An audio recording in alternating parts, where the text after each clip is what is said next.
Welcome to the Missouri Pharmacy Podcast, where we discuss the important issues impacting one of the most trusted professions in healthcare. From the opioid epidemic to opportunities in the profession of pharmacy, we discuss the issues pharmacists want to hear about.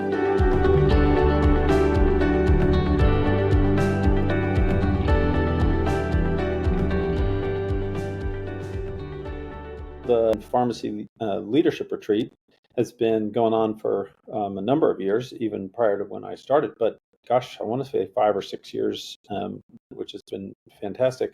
So a gathering of pharmacists on the younger end of their career, coming together and picking up a set of leadership tools.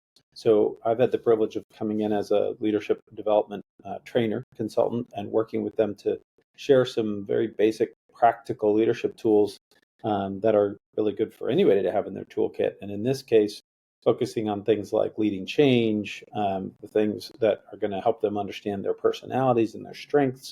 And I like that metaphor of tools in the toolkit: a hammer, a chisel, a saw. These will help you lead. These will help you have an influence. These will help you get things done. And as much as it's only 3 days, it is just a lot of stuff that they can take home and use right away, whether they are in a leadership role in their pharmacy or in an association or in some other aspect of their career. But that's the intent, is just to have them come together, build a network with one another, and then pick up a lot of leadership tools that they can take it back and use. So I've been doing leadership development professionally for more than 20 years, and I came across a quote from two authors named Goffey and Jones, and the quote is this: "Be yourself with more skill." And that quote just struck me right between the eyes in terms of summarizing what I believe in and stand for when it comes to helping leaders expand their capacity to have an influence, to get results. It's not about trying to become something else or someone else. So be yourself. Start with using who you are. But it's not only be yourself. It's be yourself with more skill. So 5 very challenging words. And so this idea of leadership development, expanding my capacity. I am a case study. If I just went with blinders on and tried to lead, which I did for many years. I was a headmaster of a school in Uganda, and I had no self-awareness. I didn't understand what my strengths and weaknesses were. I didn't understand my personality dynamics. And so I had no clue that I was had some very strong strengths around interacting with people. I kind of knew it intuitively, but didn't know it overtly. I had no idea that I had major blind spots around details, like on the accounting, right, and on the timetables and all the other detail-oriented scheduling and all. And so I was just going through this with blinders on. If we can take those blinders off and understand, learn about ourselves, I like to say at least the 3 most powerful categories are your core values. What are your core values? What do you stand for? Your strengths, right? Your strong suits that you bring to the table in any role. And third, your personality, your quirks and those ups and downs of who you are, that are your authentic self. If you don't understand those 3, right, then you don't understand who you are, let alone to be more skillful. If you have awareness of your values, your strengths, your personality, now you can be intentional and try to be more skillful with those.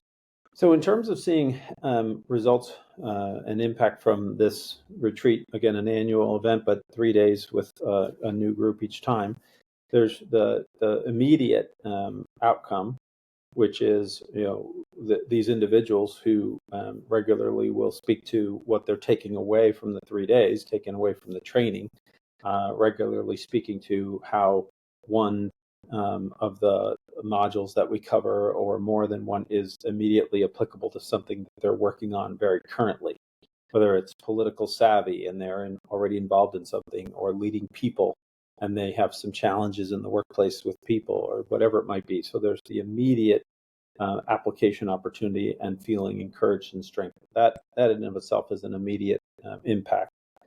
In the longer term, A number of folks have supported the association, have come back and helped the association in the political realm or in the political engagement realm to come back with events that the association is doing and that kind of thing. And so that growing and strengthened awareness of the Missouri Pharmacy Association and what the Pharmacy Association stands for and is involved in. And then in the longest term, I'd love to ask MPA to do some follow-up and see, what those really longer-term impacts may be. But I know from anecdotally from different emails and different exchanges that folks have, remembered the event and have considered what they took away from it to still be valuable even years later. Now, we haven't done a post-survey or something. That would be a pretty cool piece of data to gather. The most immediate value that I would hope anyone would take away, and that for me is a good enough, like this alone is a reason to engage in this kind of leadership development, is first and foremost the awareness of who you are and what you bring to the table as an individual. So John Maxwell's quote is, "Leadership is influence, nothing more, nothing less." So if I'm going about to influence others in any way, shape, or form, in my career, in my community, in my family, in any realm,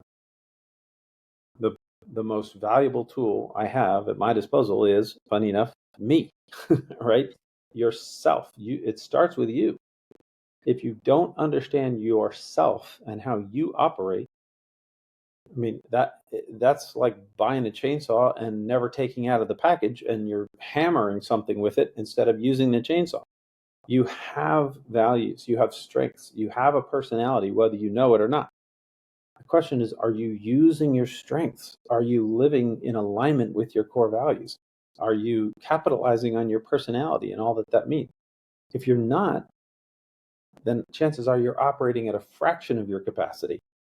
If you can unpack those, at least begin to, in 3 days, it's not 3 months, you can at least begin this journey of self-awareness and then strengthening yourself, strengthening your capacity. So that's by far the first thing and the foundational thing. On top of that, tools and techniques, like I said, how to lead change, how to be more politically astute, politically savvy. For some people, that's a natural, some it's not. Awareness of your personality, but awareness of others' personality and how to engage with and communicate with people of different styles. So all these different leadership tools in your toolkit, so to speak, that you can use when the time comes at any point to be more effective and efficient as a leader. So one particular engagement that jumps out for me was a young man who was at the recent retreat, a young pharmacist, and his practice engages him in rural areas, and he spends a lot of his time with rural clients and patients, recipients who are out outside of town, who are out there on their own. And he has seen over and over and over all these different discrepancies, all the needs that they have, and all these sort of issues that aren't being met. And he came up to me after we covered the module on political savvy, and he said, I've never even thought of it this way. He's like, it never kind of clicked.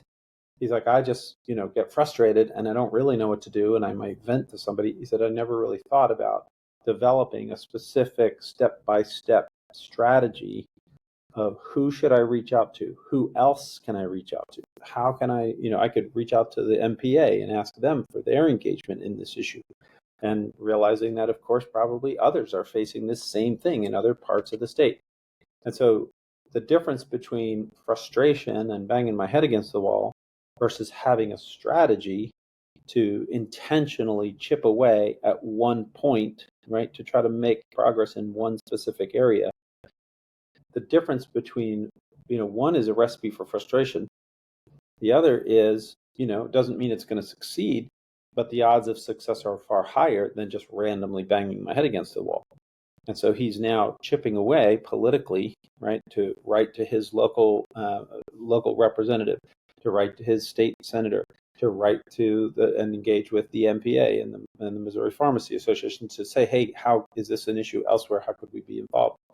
suddenly he's not naturally politically savvy, and now all of a sudden he has a tool in his toolkit that he can use to actually make progress on this issue, which has an direct impact on the hundreds of patients that he works with in the rural areas that he does, but also potentially on thousands of others across the state who are in very similar situations. I would say one other big takeaway from the time is the networking, is the relationships. So often we use the word networking, and I don't like the word networking. It has old connotations for me. It's schmoozing at cocktail parties and all that, and that's not the point.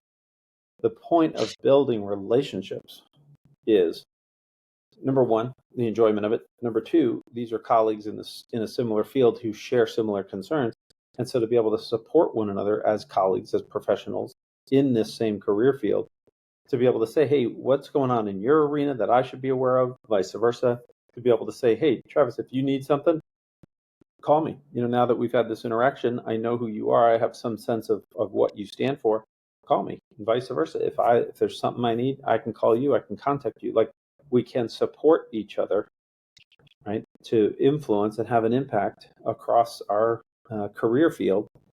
And that's huge. And I mean, this is a group of pharmacists coming together from literally all across the state. And these are folks you would otherwise never even probably meet in the course of your career.